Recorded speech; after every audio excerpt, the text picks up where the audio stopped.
Hey, Corey. Mm-hmm. Say hi to the internet. What's up, internet? I'm Corey. Welcome to Yeah, that's Corey. He's here. He's here, and you guys are here for the Two Dads Review podcast. This week, as last week and next week, we're reviewing Star Trek Discovery.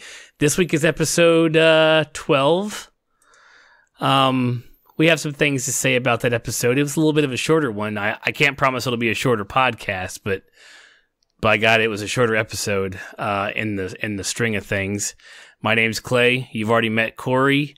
We are your resident two dads. We don't have our third dad this week. Our stepdad, resident stepdad Luke, who was here last week for Star Trek. He is doing much more important things. It's his wife's birthday, so happy birthday to Kim, and hope he treated you well tonight and skipped the podcast for a good reason. So, well, good on you, bro. Yeah, birthday quotations. Birthday, exactly. Before we get into the show, we'll run through a couple of the administrative things. As always, you can find us at twodadsreview.com. That's with the two spelled out, in case anybody's wondering. I looked and I don't, nor can I buy the number 2 as well. So that's too bad. I'll have to figure out what that guy wants for it. It can't be that expensive. From that link, you can play us from there. You can also find links to us at Apple Podcast, Google Play Music, Stitcher, TuneIn. They're all there. Also, our link to our YouTube channel is there as well. You can always head over there, give us some love, some shout outs, subscribe wherever you can, either podcast or YouTube, and turn on the notifications so you know when we put up a new show, because God forbid they ever come out on the same day. So yeah, you got to turn the notifications on. You're never going to find us. Also, you can always head over to Reddit. There's a Two Dads Review subreddit. We have links to all the each week's podcast there as well, along with any other news that may be worthy of posting on the subreddit. One this week, Corey, we have an official Two Dads Review T-shirt. That is true. On Teespring that you designed beautifully. I just copied some shit, man. That's all. Hey, it's all free license. You're fine. It has that little Stranger Things, little Stephen King lettering look to it. It looks pretty cool, and I'll be getting one. So head over to teespring.com/2dadsreview if you want to pick up an official Two Dads Review podcast T-shirt. And we also have a Two Dads Review Patreon if you care to donate and help us keep the lights on for the podcast. The lights on in our houses are fine. We have real jobs. Trust me, this is not our real job. I think they all know that. I am positive they all know that. And also head over to Twitter at Two Dads Review. Pretty much any social media, Facebook, all that stuff. You can always find us there. Share us, like us, tell your friends, tell your family, tell anybody you think might like us.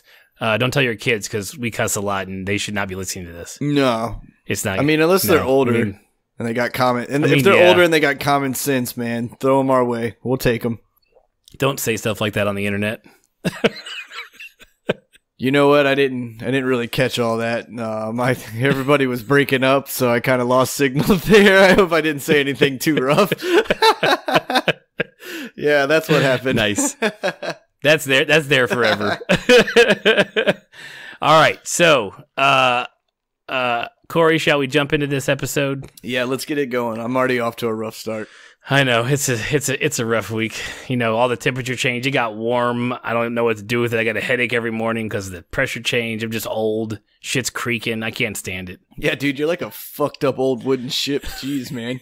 You're just like, what are you, like, just stretching and contracting with the weather changes? Pretty much. I bitch when it's cold. I bitch when it's getting warmer. I bitch when it's hot. It's just a constant string of bitching from each season. There's like 4 days in the entire year where it's like 70 with like 50% humidity, where I'm like, this is where I want to live, right here. Where is this place 24/7, 365 days a year? It doesn't exist. I think that's like San Diego, man.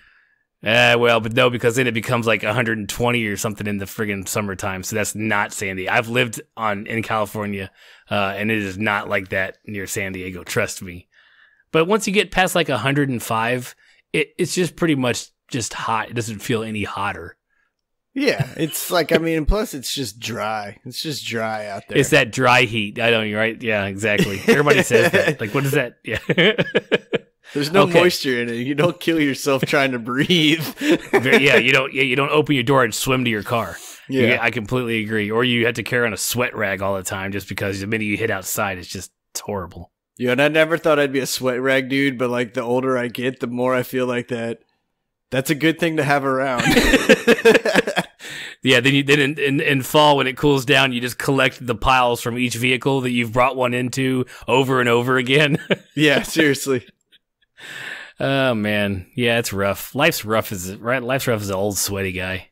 Yeah, intermediate sweaty guy too, man. Jeez. Intermediate, nice. I'm not calling myself old yet. That's fine. When do we get to do that? When you're like 36, 35? What do you consider? I think old? after 35, man, like you're just like you're not old as in like grandpa old, but you're not young like at all. Like there's no redeeming youngness to you. Like at 34, you're like, oh, dude, you're almost fucking there. But at 33, you can still be like, nah, man, I'm kind of a kid still. Like I haven't really grown up that much. But at 35, dude, you're just fucked. Like that's all there is to it. Like you are officially no longer fall in the young category, and the only people that will call you young are senior citizens. Right, because so you definitely know 65. you're fucking old then when they're like, oh, you're such a youngin'. Like then what is a 33-year-old? Are they babies still to you? Because okay, all right, yeah, fuck it, I'm old, god damn it, it's like shit. You're getting there. there. Yeah, next year, man, I'm fucked. Oh man. Yeah, we could talk about getting old. That could be the podcast, but I'm pretty sure there's like an angry old man podcast out there that's not ours, so they can have it. Yeah, I know there's a dude on Mixer that's like called like the Angry Canadian or the Angry Canuck or some shit, and all that dude does is bitch, man. That's right. You can always check out Slothbear35 over at Mixer. I try to retweet whenever he's up there playing. Check his stream out. Usually I try to jump in there, and it's us getting really, really mad at Star Wars Battlefront right now, 2. Yeah, they're just trying to ruin everything for me. Right, because I know the developers from Battlefront 2 listen to this podcast. You fucked the update patch up so bad. Like, I don't even see the point of learning which guns were the ones that were nicely done when they first released the game, and then just completely flipping that on its head. And now you're like, I'm starting the game over again. 3 months in.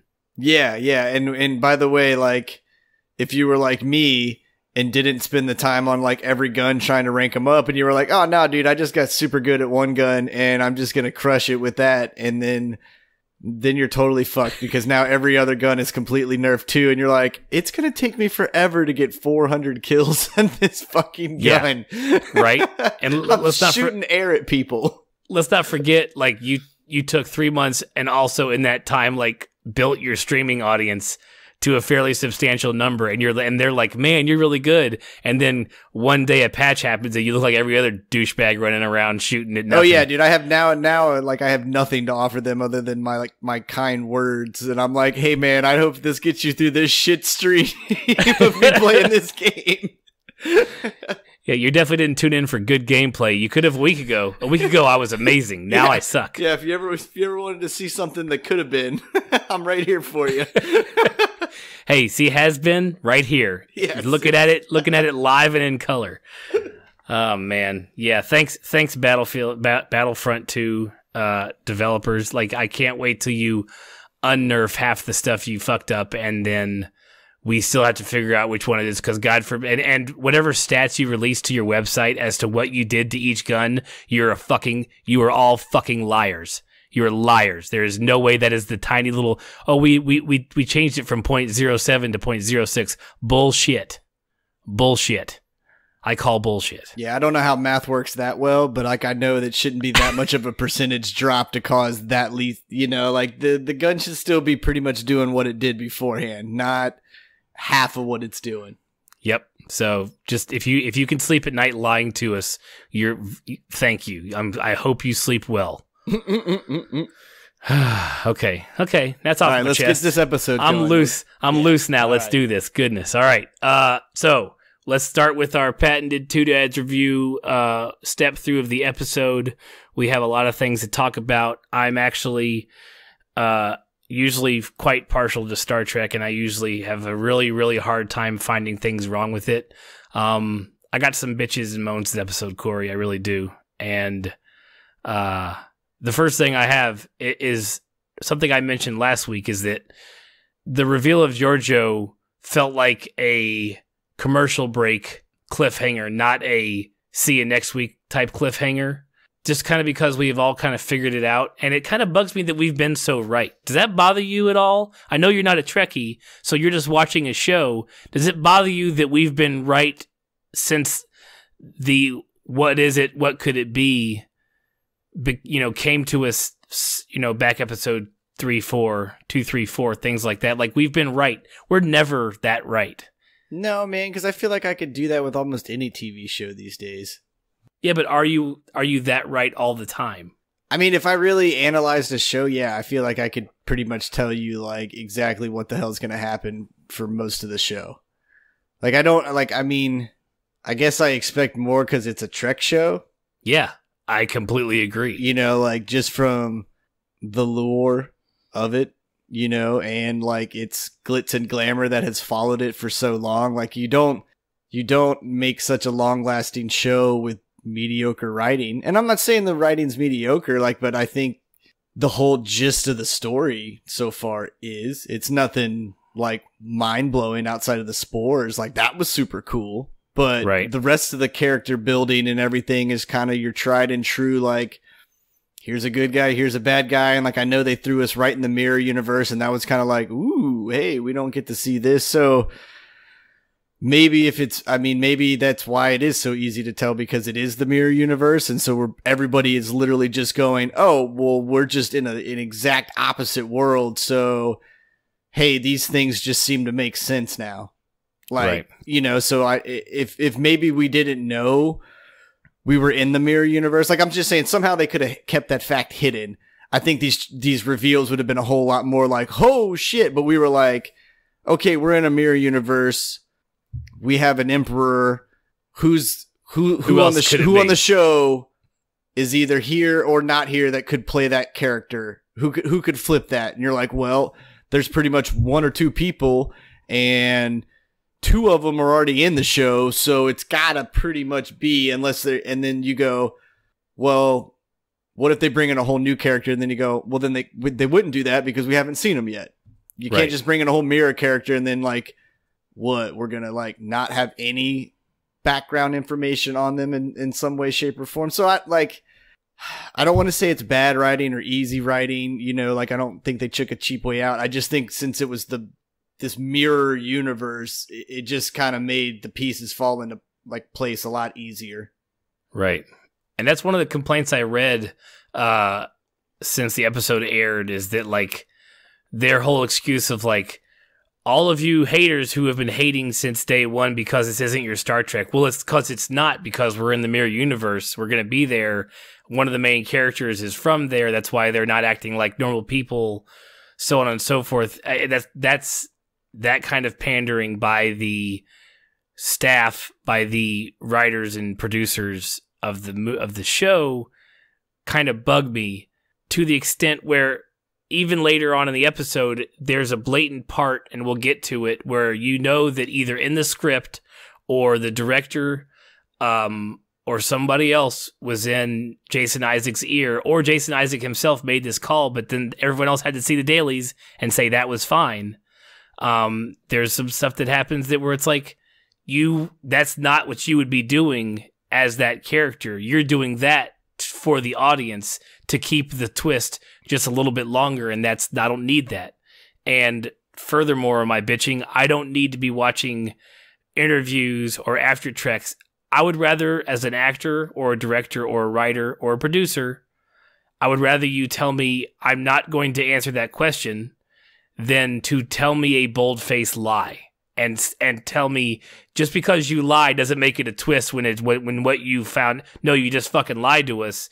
And that's not cool. Like, there's a difference between a twist and you coming on TV shows and magazines and websites and after Trek those shows and lying to everybody. And that's what bothers me, and that's what I think. While I still enjoyed the episode, I when it ended, I was like, why is it only 9:22 when I started at 8:45? Like, what the fuck happened? Like, why is it already over? You know, so there's a lot of things that just in this episode, I enjoyed it, but it was literally last week's episode and this week's episode should have been one full episode and longer. You're a streaming service. You're not having to answer to time frames of when shows can air. You know, even then, that's not even an excuse because other channels that aren't, you know, CBS, ABC, NBC, they run their shows 10, 15. If a Sons of Anarchy was an hour and 15 minutes long, they were like, sure, here you go. Here's your extra 15 minutes. We'll cut into this guy's schedule. We don't care. You're the only thing that people watch on this channel right now. So I have a little bit of a gripe with the way things are going. And if they turn out to be, because we're not really sure with a couple of my bitches if they're actually legit or not until episodes down the road. So we'll get there in a minute. But anyways, all right. Has any Star Trek been like an hour? Yeah, they're always hour long. I mean, they're always episodic hour long shows. Is that what you're asking me? Yeah, yes, they always fit in an hour time slot. If this was in an hour time slot on normal television, you would have had at least a 7-minute commercial break every time to get it to the hour. 37 minutes. It had 3 commercial breaks, maybe 4. So you're talking 6-minute commercial breaks. That's MTV like level. That's some insane commercial break times. Oh yeah. No, I'm not arguing that. So that's why I'm just kind of like, okay, if these are supposed to be an hour long block, like why, like 7 minutes over, dude, like you can't round up that hardcore. Yeah, I mean, they would have been, if last week's episode was 42 to 47 minutes and this one was 37, I mean, you're talking an hour. It's like literally the same space as like an hour and a half episode of a TV show. Like if it fits in an hour and a half, like I don't understand. I'm sure it's just so we get more viewers another whole week.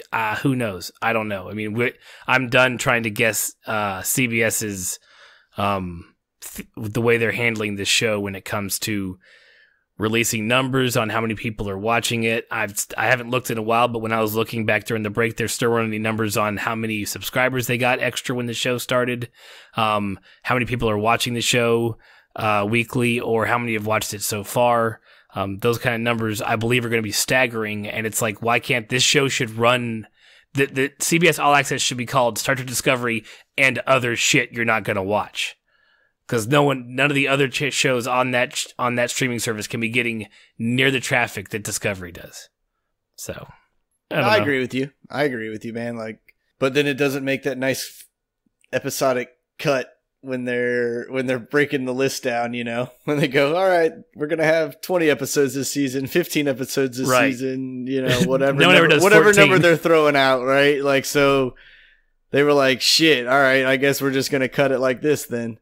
Right, you hear 10, 13, 15, 20, and like 24. And you hardly even see 24 episode seasons anymore because it's just no one wants to tune in for just daily, unless it's a cop or procedural show. You don't see 24 episode seasons anymore just because it's nice. We enjoy an overarching story. I don't know. Tweet at us. Let us know what you thought of the episode length. I mean, I don't like having problems with this show because I have a hard time finding problems because I love it and I love anything Star Trek, and I love that. And I've said this from the beginning. I love the fact that we have this show on air somehow to bitch about for everybody to have problems with. So, I mean, it's great. I mean, we didn't have this for 20 years. Well, not 20 years. For anybody who watched Enterprise, so like 10 or 11 or 12 or something since the last Star Trek show was on air. Just keep throwing out numbers, man. Like you'll get it. People know. You guys know. Don't listen to him. You guys know. I know you guys know.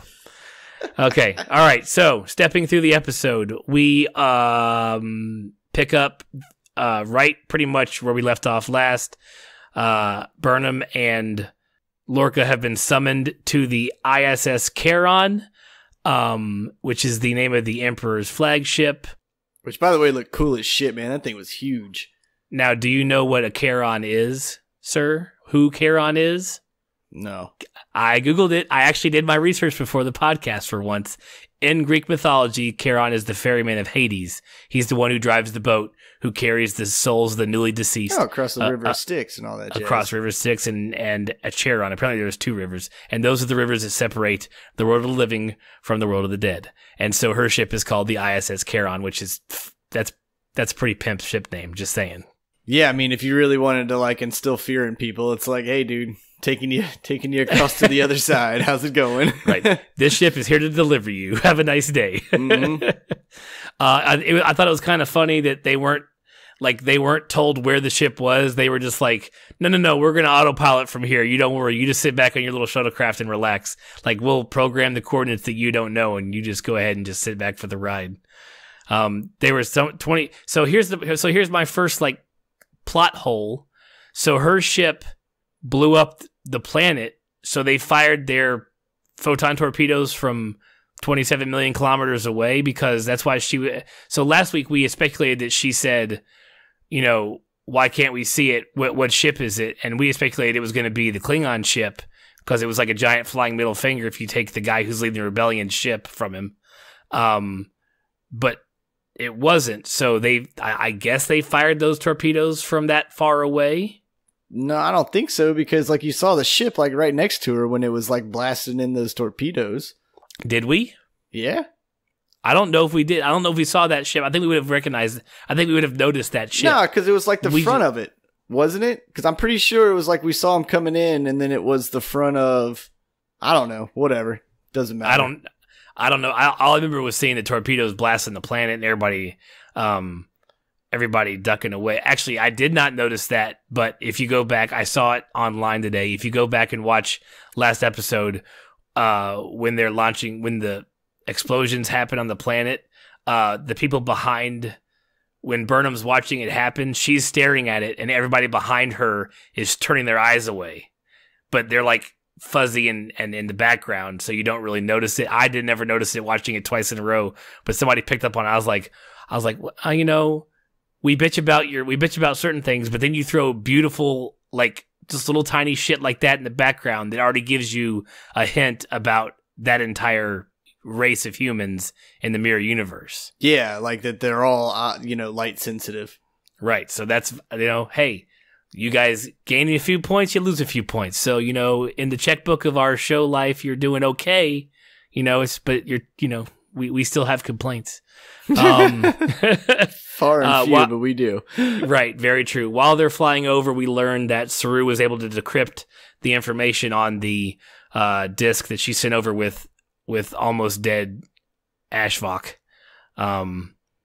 So of course she learns that everything on that was all redacted, practically. There's little bits and pieces. Somebody actually paused it and wrote it down. There was stuff that's referencing Jonathan Archer, because he was the captain of the Enterprise from the Enterprise TV show. It talks about them running into the Defiant and the Tholians, which is what initially created the interphasic space that sent the Defiant into the mirror universe and back in time. So a lot of that shit's redacted, so it's worthless. And so Lorca's next big plan is like, well, we got to find the original files, and they're probably on the Emperor's Palace ship, and luckily we're heading that way. Yeah, that makes sense. I mean, it makes sense, and it makes sense at the end of the episode where his entire goal is to get back on that ship, and he's making sure that whatever he sicks Burnham to do, it gets them on that ship. And just sends her on these wild goose chases that we know are just not going to lead anywhere. Especially by the end of this episode, a lot of things that have been kind of going along end up not being. They're like, nah, fizzled out. Not going to be anything. Not going to lead to anything. Like what? I mean, give me an example. Well, the whole going to get the files on the Defiant, they're not going to get them. They can't even use it anyways, because the Defiant's crew went fucking batshit crazy.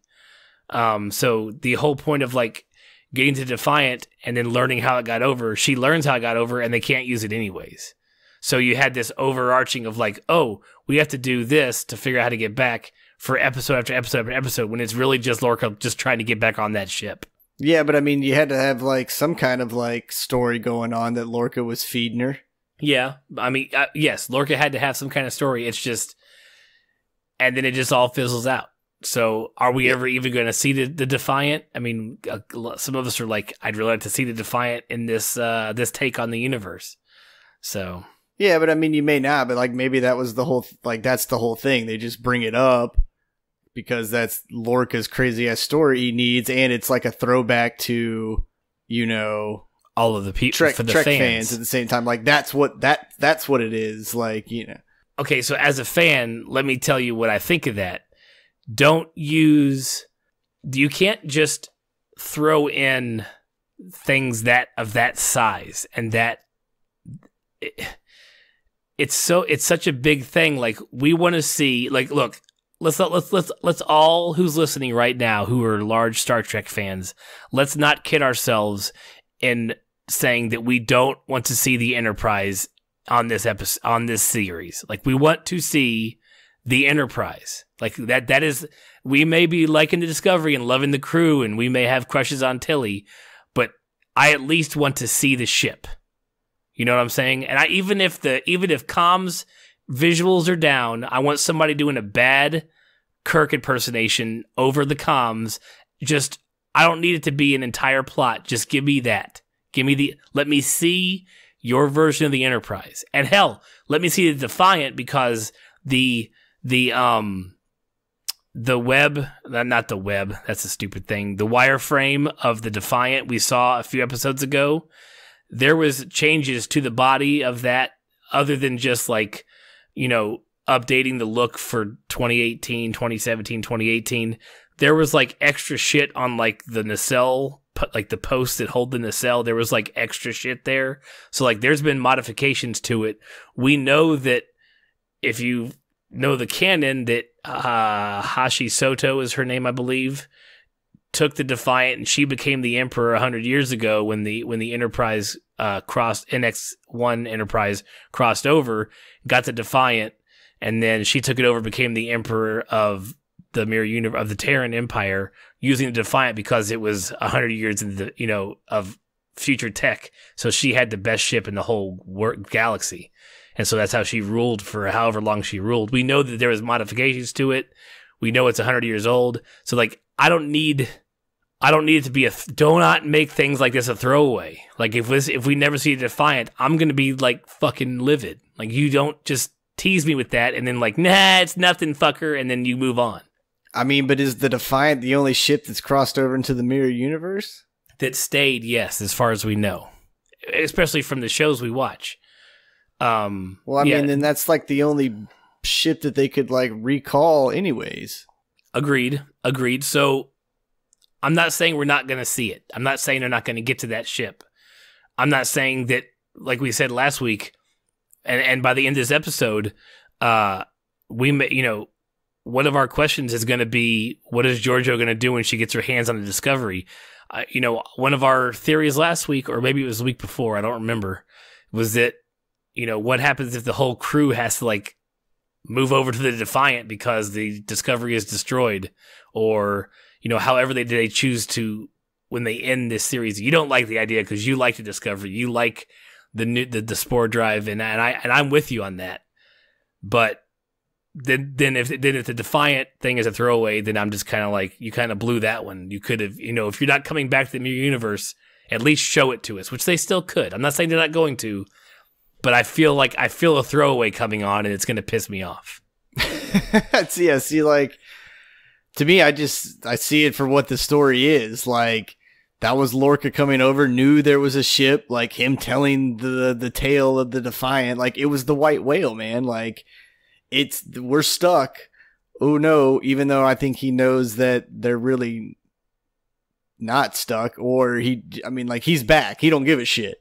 Right. He doesn't care. Yeah, you know, like, and you saw that in the trailer, you know, I mean, whatever. I'm jumping now. It's fine. Go ahead. You saw that like the whole spore forest was like dead basically, but then you also saw what's his face walking through it later with what it looked like a futuristic weed sprayer. in his hand, it felt like, and looked like he was spraying them back to life somehow. What? In the trailer for the next week's episode? Yeah. Yeah, I can see that happening. I don't remember that part exactly, but I can see that happening.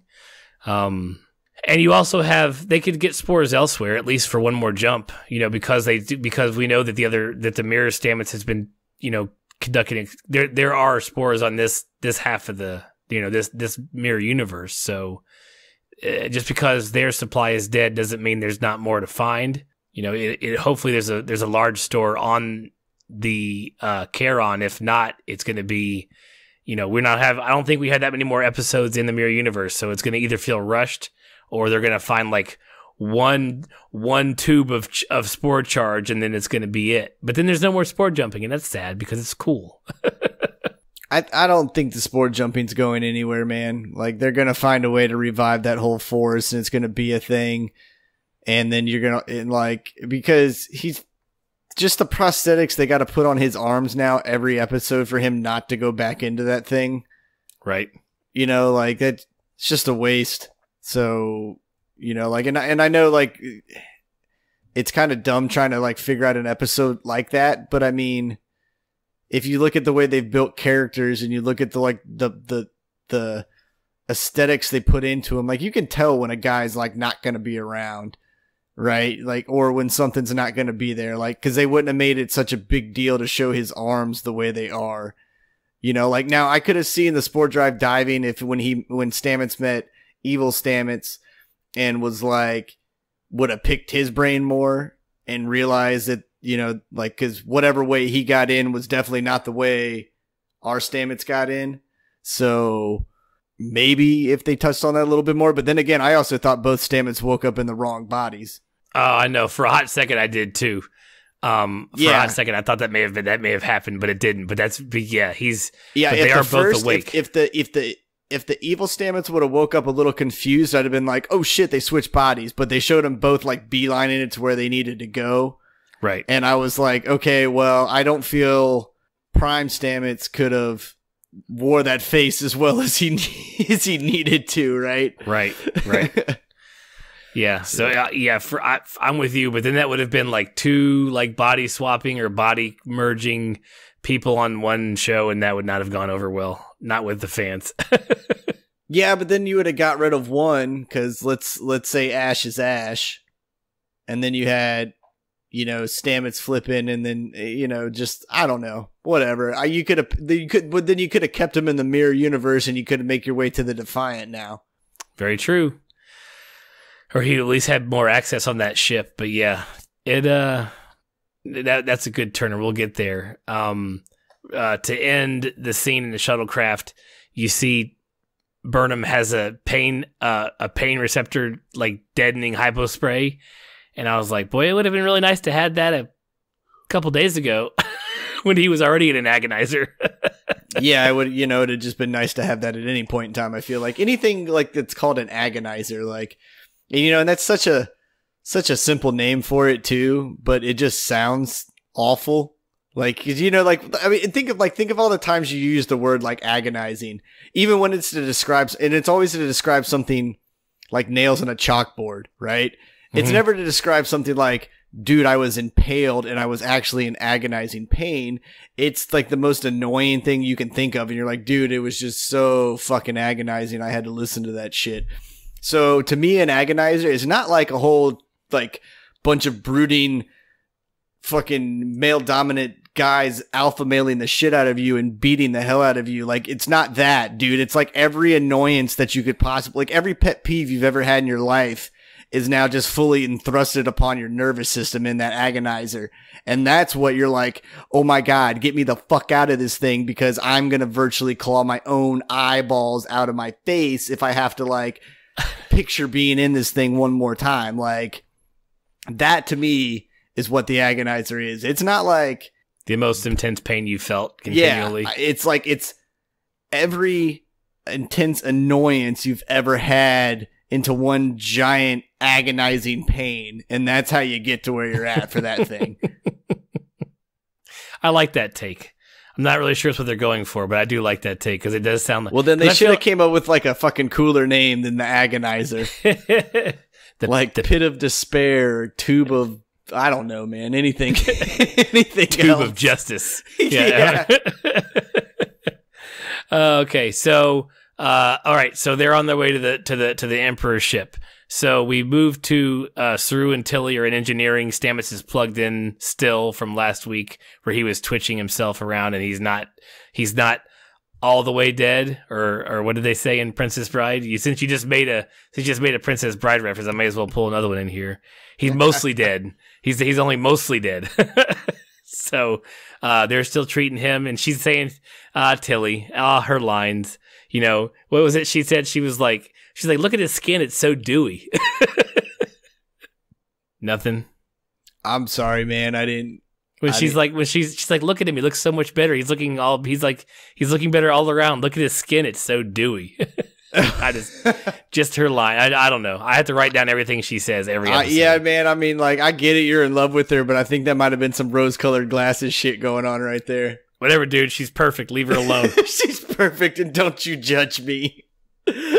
Let's see. So at this time, we also Saru is telling her, he's like, the Defiant data that Burnhamson has produced nothing. So we need the spore drive. He's like, fix him.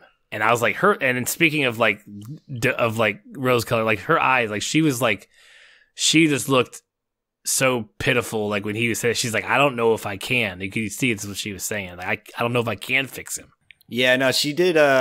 In her brief scenes that she was in every one of these episodes, like she's done the like tough girl thing, like super, like don't fuck with me in any way, shape, or form, like spot on. And then she comes back and hits you with these like heartfelt, like chin quivering weakness. Yeah, like the way she says it, the way her whole body is like kind of just like she does emotion really well. Mm-hmm. Yeah. Bravo. Yes. So this scene ends real quick because Saru is summoned to sickbay. So we know something's going on where Ash is, but that comes along later on. So then they zoom in on Stamets' head, and now we're in Stamets' forest, and he's talking to Mirror Stamets, which personally I would gladly watch that spinoff of just like Stamets and Mirror Stamets. Like, you know, like Yep. I would watch that spinoff, and it would be the greatest thing on television. I like Mirror Stamets. Like he is relentless. He's not even evil. He has used his spore stuff for his own gain. Like it's not for anybody else but him. He's in the forest because he was experimenting in his lab and like fucked up, and now he's in a coma as well.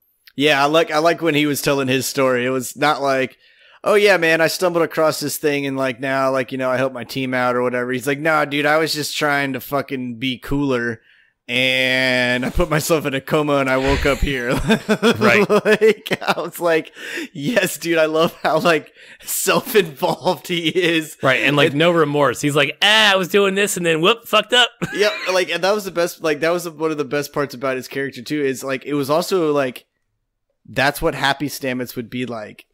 Right? Yeah. Because he would, like, he was smiling. I was like, dude, this is what Happy Stamets is. Like, he's a self-involved, like, happy little asshole, like, in his own little lab doing his own little evil shit. And he's just like, I'm good. Just leave me alone. I need nothing else but me.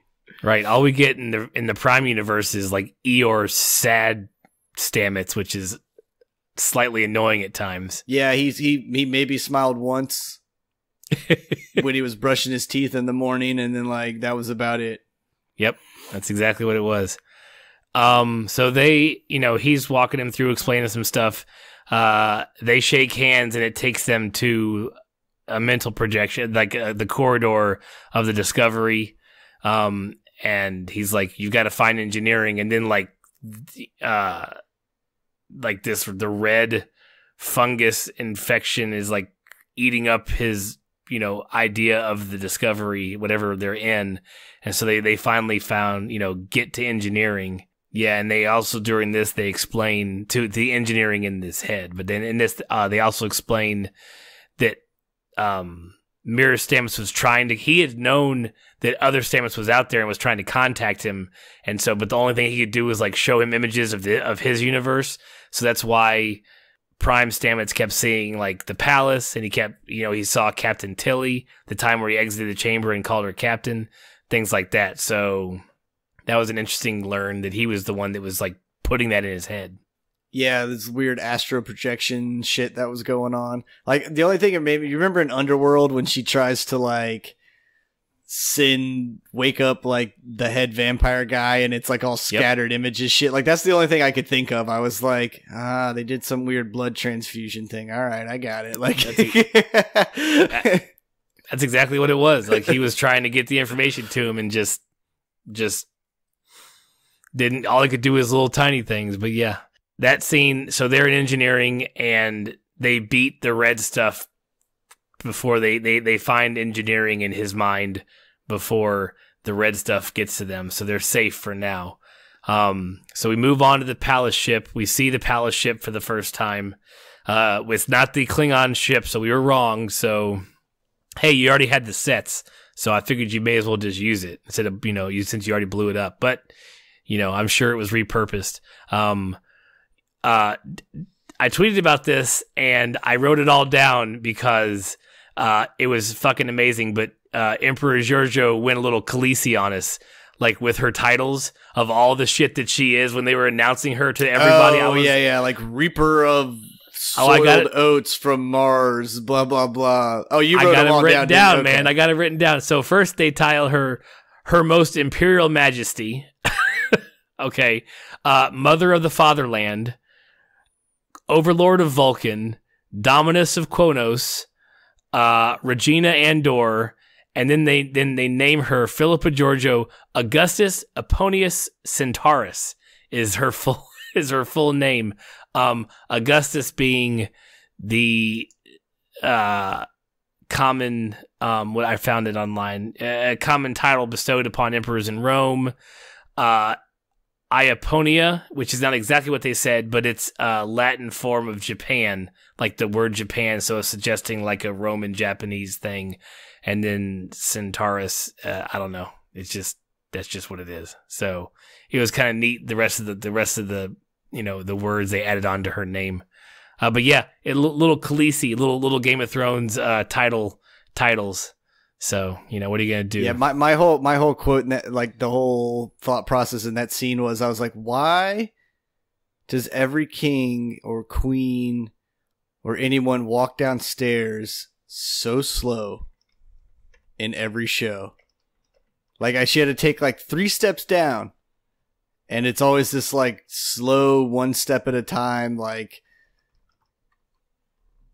just pitter patter down the stairs. And I'm like, every person that acts as like a royalty guy, like, just walks in slow motion downstairs. I need stairs because they have to sit above everybody. Did you like her throne? It looked kind of like the World Series trophy. Is that what the World Series trophy looks like? Is with the spikes? Now that I'm thinking about it, nice. I did not. I cannot take credit for that. I heard it or read it or saw it somewhere between the show and now. But yeah, the World Series trophy. Yeah. So, she immediately has Giorgio choose one. Choose a Kelp. There's 3 Kelpians standing off to the side in like blue, like light blue robes, and she's like, choose one, and Burnham picks one out. When that's all, and then Burnham presents Lorca to Emperor Giorgio. He's like, I'm not gonna bow, and then she snags a mace off of her assistant and makes him bow quite forcefully. Yeah, I was really expecting like a one-liner at that point, like, you bow now, or you will take a knee, or some shit like that. Nothing. She just went right into, like, beat the shit out of him, and then right into her dialogue. I was like, all right, there was prime opportunity for some sass right there, and you guys just didn't want to take advantage of that. Okay, right? They'd much rather say the title of the episode, like we give a shit. But she literally says, the rest of your life is going to be spent in our agonizers, and it's a fair price to pay for your vaulting ambition. which is like, okay, yep, you said the title of the episode. Good on you. Way to go. It's like, I don't give a shit. Thanks for not making eye contact with the camera right there. Right. Thanks for not breaking the fourth wall. Yeah, exactly. And just for everybody who didn't Google it, the term vaulting ambition is from Shakespeare's Macbeth, Act 1, Scene 7, and the line is, I have no spur to prick the sides of my intent, but only vaulting ambition, which o'erleaps itself and falls on the other, which the rest of that sentence makes any sense, but there's where it came from, just in case you're wondering, because the writer on they had the writer of the episode on Skype on After Trek, so he was there as well, talking, and boy did that guy want us to know that he got it from Macbeth, or he got it from Shakespeare. He's like, we're not just... I was like, okay, we got it, man. We got it from you got it from Shakespeare, bro. Just calm down. Let the man have his 15 minutes, man. He's like, dude, he's like, I went to school to be a reading major, and this is the first time I get to talk about any of the shit I've ever fucking done. Like, just let him have it. If that guy wanted you to know it came from Macbeth, man, then that's probably one of his favorite things in the whole wide world. Okay, well, you let me know in a second. You let me know later on when I get to another part of the plot if you still have as much respect for the writer as you do right now. Just hold on a second, because I'll get there. There's a part where you're like, oh, is that where that, like, where you learn where something came from? You're like, that ruins that entire scene. Now that I know where that came from, but we'll get to it. Don't worry, I'll let you know when we're there. All right, I can't wait. I know you can't. At this point, Giorgio, like, did you catch that she like softened to her? Like, she got like, especially in front of all these people. Like, I thought she almost like showed how much she cared a bit too much. Did you think that at all? No. Okay, I just thought because of the way the Terrans are like showing any sort of like affection, because she noticeably softened when talking to Burnham, and I was like, should you be this soft like in public? Like, I understand in private, but she seemed a little too like, and I know she raised her from a child when her parents were killed, the other Burnham, the mirror Burnham, but it's like, I don't know if you want to show that to everybody. That was just something I just she was noticed. Also doing that, like, she was still letting everybody believe that Burnham was getting a real big reward. Like, or something, so her to say like, I loved you, like, because I think she said it in the front of that whole crowd, like, didn't she? She does later on, yes. Yeah.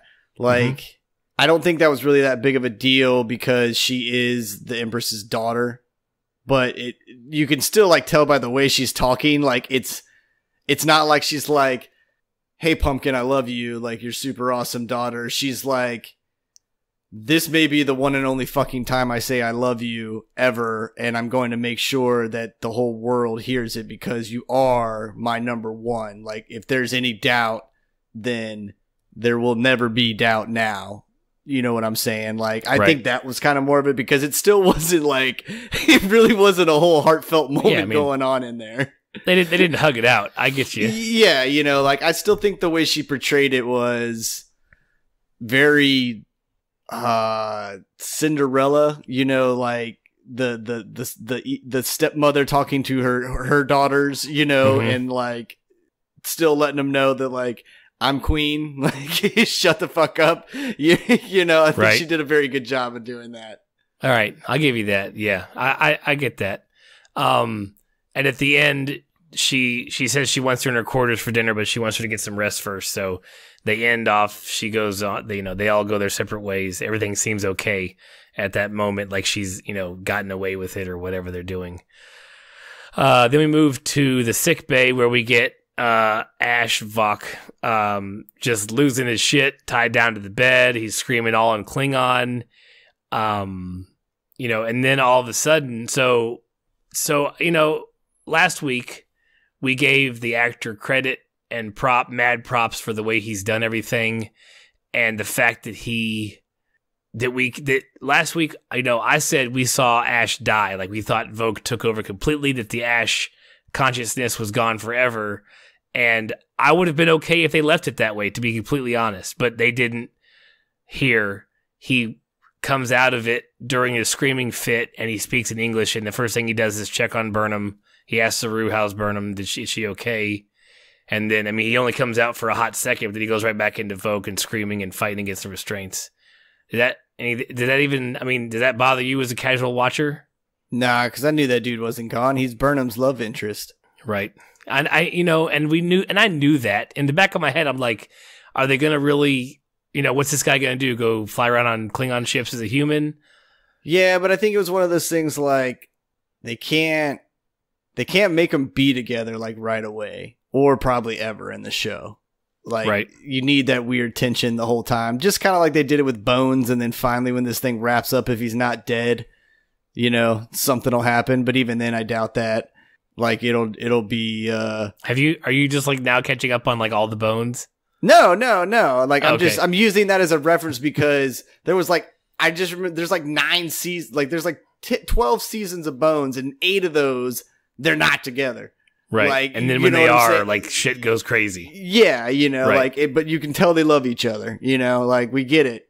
Just do it. Like, it's going to be one of those things. Like, I was using that as the reference there, because if you don't know that, well, that's what the show Bones is about.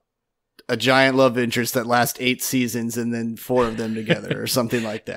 8 seasons of sexual tension you can cut with a knife. Yeah, seriously. But I think him coming back, I knew he was going to be there.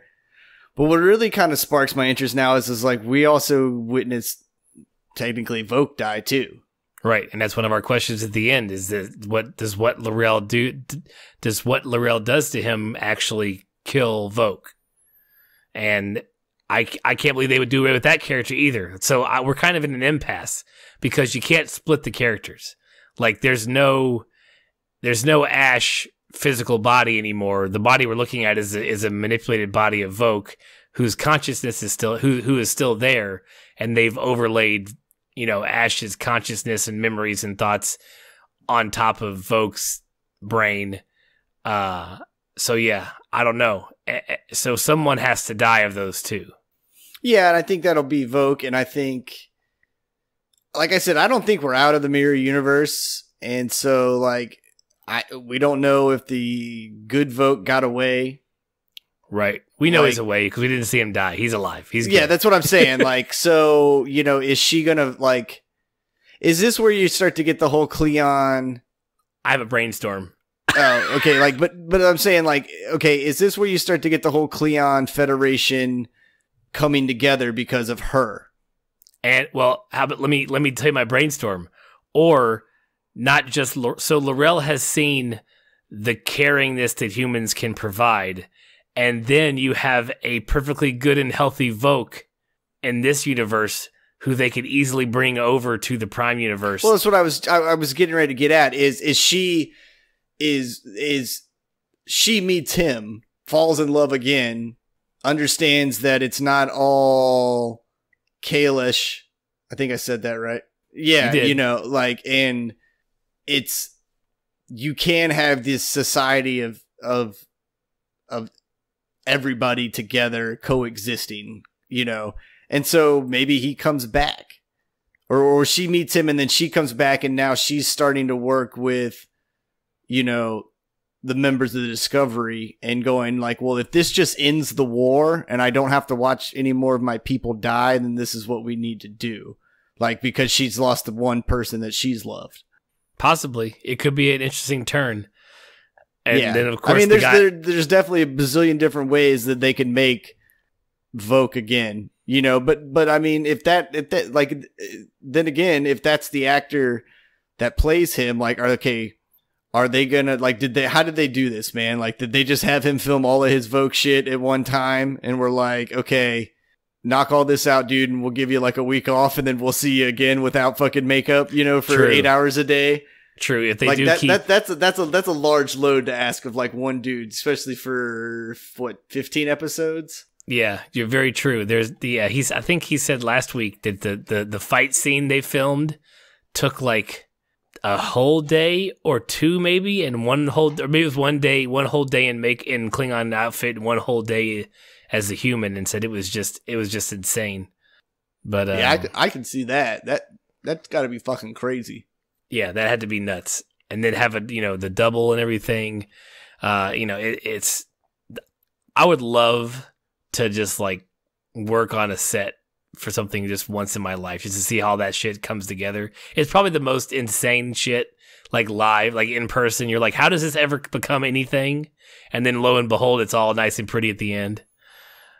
So yeah, dude, like that was the coolest thing with building houses. Is like you would like sling a fucking couple pieces of wood together, and all of a sudden you're like, holy shit, man, I just made a fucking wall. Like, can you imagine like it being a fight scene though of like double coordinators with 4 different cameras going on, and like and then just going, yep, I filmed all that, and then like seeing the final product and going, holy shit, dude, it really looks like I fucking hit myself like that. Like, oh my God, that's so cool. Like, that's me, and that's me, and that's crazy, because there's no way that, I hear you.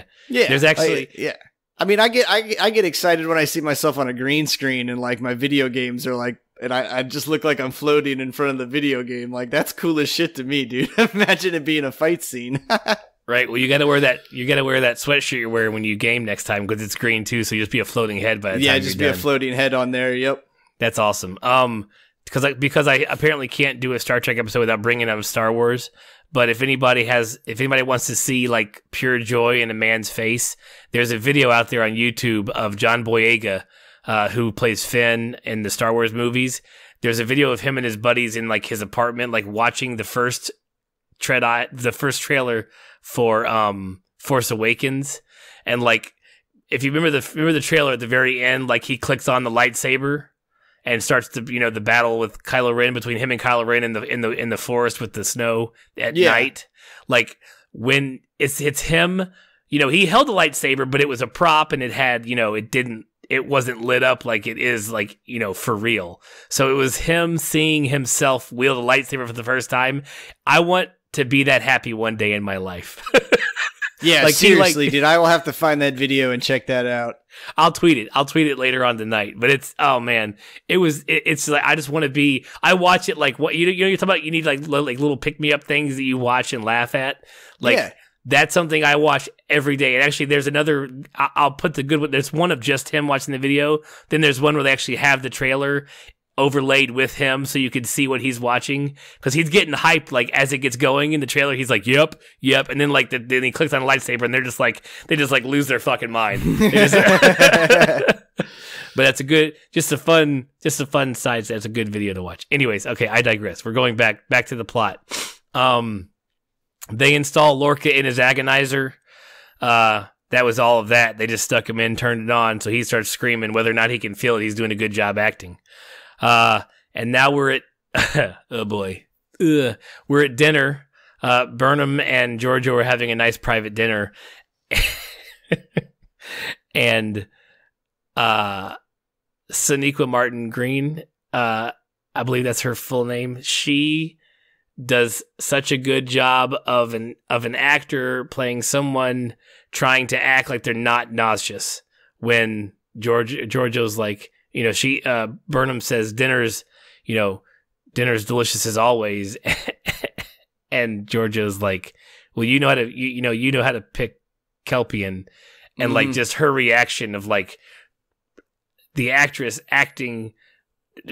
making her character act like she's not, nauseous, and then like having her offer her the threat ganglia, like, you deserve a treat, and like feed it to her. Like, that's just one of those like, okay, here we go. Yeah, I went, oh, homeboy got 8. And then when she fucking dangled that gizzard, because that's what it was, a gizzard, and basically like dropped it in her mouth, I was like, okay, first of all, that's like a mother bird, and we all know how I hate that, because that reminds me of mashed potatoes. And so that thing just went from like a gizzard to a gizzard mashed potato in my brain, and I was like, oh God. Like, I got nauseous for her. There's a long list of things that she's never ever going to tell Saru when she gets back on the Discovery. Yes. There are just so many like to the grave moments for her. You know what makes no sense now that I'm thinking about it? why would Mirror Burnham have a Kelpian slave if they're considered food? Well, they're not. They're considered slaves, but they know that they're also a game meat, so they'll fucking eat them. That just doesn't make it. Well, okay, that doesn't make any sense to me though. Like if they're just for food, it's no different than using a cow or a bull to plow your land and then go, I'm fucking hungry. I have one bull left and eat it. Like, okay, all right, I'll give you that minor. Yes, okay, I'll give you that one. Except the cow doesn't talk to you and massage you in your bath. No, but I mean, maybe those, like, well, that's just a different tier of slave, dude. I hear you. You know, like maybe that guy wasn't good eating. He was gamey. He was like, no, you run too much. You have that tough meat. Yeah, okay. All right, I'll give you that one. I just, for a second there, I was like, wait a second. Are they, because those ones were just dressed in like, it's like picking your lobster out of Red Lobster when you want to have, like, I'll just have that one. Yeah, basically, that's pretty much what happened right there. Oh, boy. Yeah, so then there's some small talk. We learned that Mirror Burnham also lost her parents as a child, but of course there's no Sarek here that's there to raise her. There is a Sarek, but he ain't anywhere around her. So Giorgio raised her, and then at some point we realized that this whole like niceness she's playing, I'm not sure why she was playing it, because she believes that the Mirror Burnham was in conspiracy with Lorca to take the throne. And that's why she's like, I'm sentencing you to death. So I'm not really sure maybe she's trying to, she could have just taken her right there when she showed up. Why did we have to go through this whole, for the audience? I understand. I'm having a hard time. Like for the audience, yes, we wanted to see this stuff. We don't know where it's going, but never should the writers be writing like conversations that at the end mean that the characters shouldn't be doing. Like Burnham should have arrived. She should have smacked Lorca with the mace and then smacked the fuck out of Burnham, thrown them both in an agonizer, show over. You know what I'm saying? Yeah, but then it's also like, that's her daughter. She technically loves her. Like, that's why she's like, she's going to die by my hand. Like, she's going to make a big show of it. Yeah, I completely agree with you, but I don't think all of the pomp and circumstance and all of the dinner and that was her final meal, dum-dum. Nah, I don't. Okay, fine. So like, she really likes Kelpian so much so that she has a Kelpian slave and also enjoys the meat, the Mirror Burnham. I don't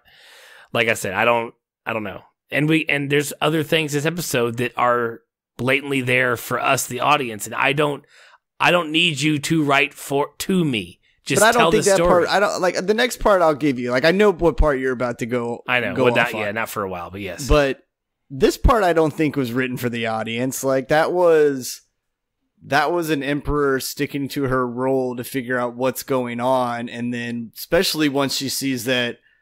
Because let's face it, she knows Burnham, and she's going to realize that this Burnham's slightly off. Mm-hmm. Which is going to make her jump to that previous conclusion that she already knew, was that they were both in cahoots. Right. So she kind of already thought that to begin with. So she's going to have her like final meal with her, and like, obviously maybe act a little sweeter, trying to figure out something. And, because basically every question she had for her was a why question. True. I gave you this, I gave you all that. Why were you always so stubborn? Why were you always like this? I can't. And so there was her trying to figure out the reasons of the betrayal. And then all of a sudden she's like, all right, enough of this shit. Like, I'm going to fucking kill you now. Then Burnham's got to go, well, wait. Like, don't go gutting me right now, because I'm not the Burnham you think I am, Right. I think it is a way to speed the plot along, but it's also, I think, what any emperor would have done who was technically betrayed to that extent, Yeah. More like, I don't think and especially it seems that like their culture really sticks within the rules and the, I guess I would say class system. Right. Right. So she's never going to break her emperor role out of emotion. Okay. You know, like that would show to me, that would be a great, like if she would have just struck her down and been like, bitch was in cahoots with what's his face. Like that would have made her seem weaker than doing what she's doing. Okay. All right. I'll give you that. So at the end of dinner, she's holding a knife to her throat. She comments that, Burnham calls her Philippa. She's like, not so long ago, it was mother. So, she's already, she knows something's wrong or something's different, so she's like, you're going to be executed by my hand. And she calls her guards. Okay. So, real quick, we move back to, our favorite episode of Stamets and Stamets. They are still in the mental engineering. There's only a couple things that happen here real quick. One is when Prime Stamets gets to the console, they're looking at the Klingon ship they were scanning with the 133 jumps or 32 jumps or whatever. And he makes a comment, like almost to the camera, but make sure we all catch it, that the coordinates for the final jump aren't here, like in the collected data. So it's just more ammo on the fire of Lorca sending them to the mirror universe, himself. On purpose, yeah. Yeah, on purpose. But he says it there. And then he comments to Mirror Stamets that he keeps itching at his arm, and he pulls his sleeve up, and it's infected with that red shit that was chasing him down the hallway, and he calls it, can I say this right? Armillaria astoye, which when you Google that, it is the largest fungus that grows in giant ass trees on Earth. Like it's a fungus. It's infected the trees, and it makes massive, massive mushrooms. But so pretty much what he's getting at, I guess, here is that it's this is a fungal infection, a major one that's at least in that, the forest that they're trapped in right now. It's something that's going to happen there if you stay there too long. And then at the very end, Stamets sees a glimpse of Culber like walking past the, engineering, and takes off after him with Mirror Stamets like screaming, no, don't go.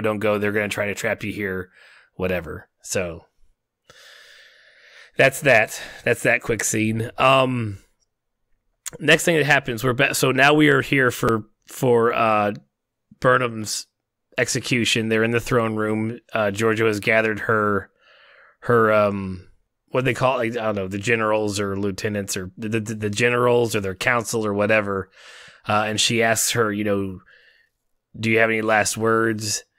And, she says, while I am Michael Burnham, I'm not your Michael Burnham. Before this day, you and I have never met, which is pretty cool. Like the way that she's like, I have the proof right here in my pocket. And they pull out the insignia from her, Giorgio, that she brought with her.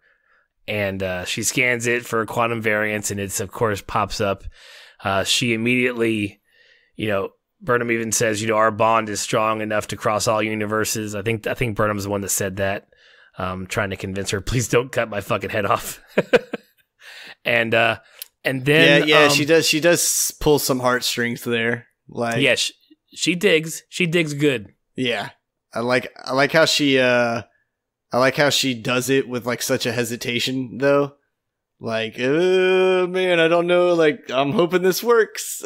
Yeah. Like, this is my long shot. Like, it's either this or nothing. I'm done. Yeah, here's my Hail Mary, man. I'm either going out a winner or I'm dead. That's all there is to it.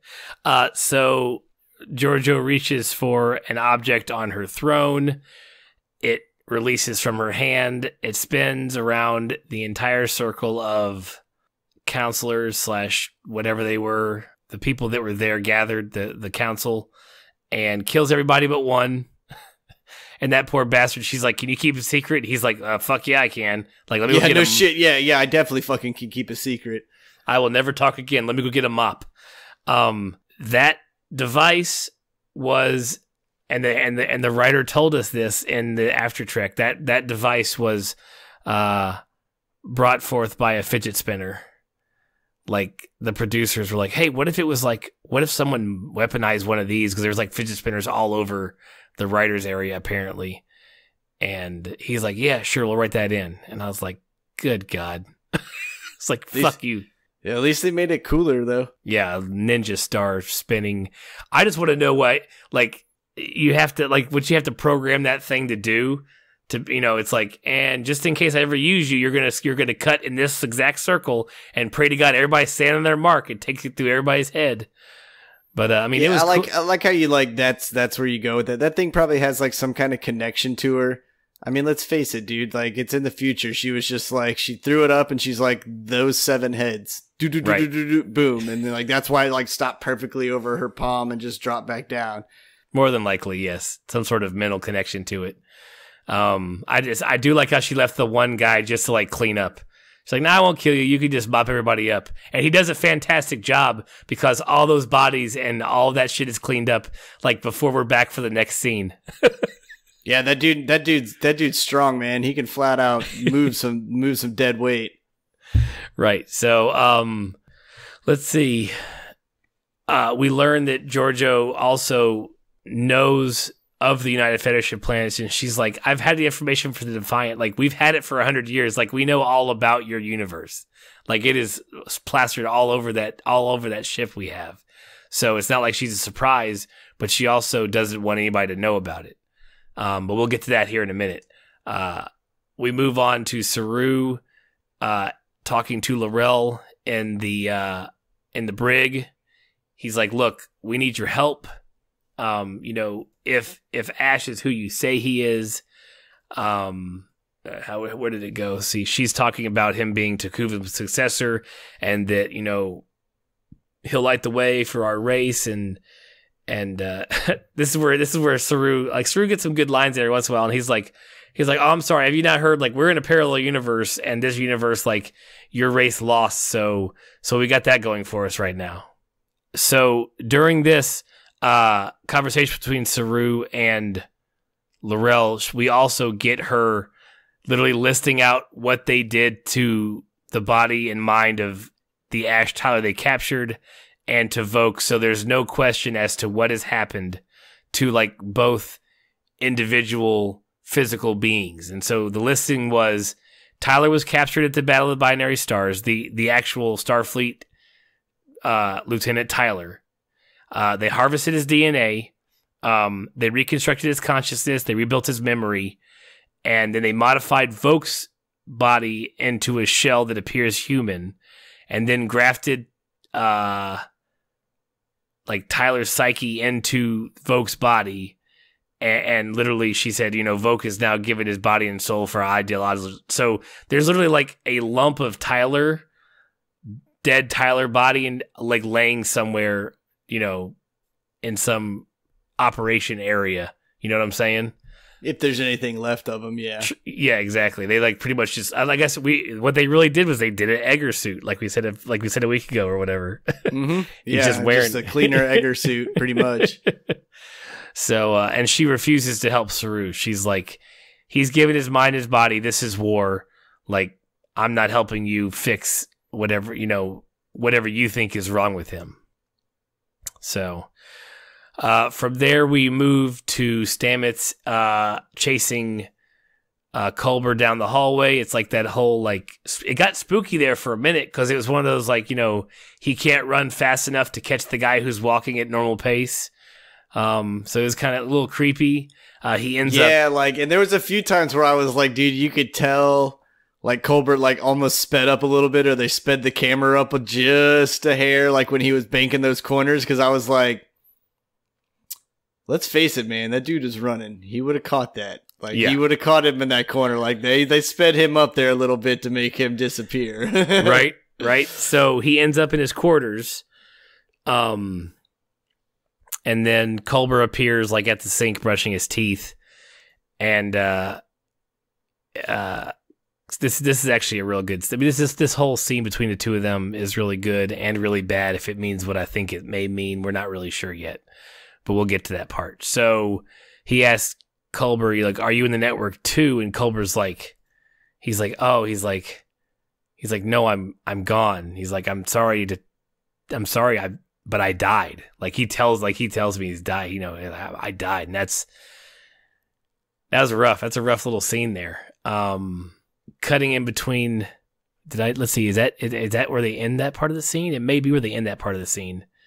Yeah, because they cut to Burnham and Giorgio, where she's explaining to her about how she wants Burnham. So Culber Stamets, he tells him he's dead. We cut from that scene. Okay, now we're Burnham and Giorgio still in the now pristine throne room that has no more dead bodies or blood or anything near it, anywhere behind where they're talking. And Burnham's like, "Look, I'm not who you think I am. I just want me and my captain." She wants she's saying my captain. And Giorgio's like, no, I'm fine where he is right now. And so they're just she explains to her interphasic space is what caused the Defiant to come over. The whole crew went nuts, tore each other apart. So that's not your way you're getting out of here. She's like, "But that's not apparently how you crossed over. How did you get here?" And Burnham's like, "Well, while I'm telling you every fucking thing else, I'll tell you about our friggin' spore drive as well."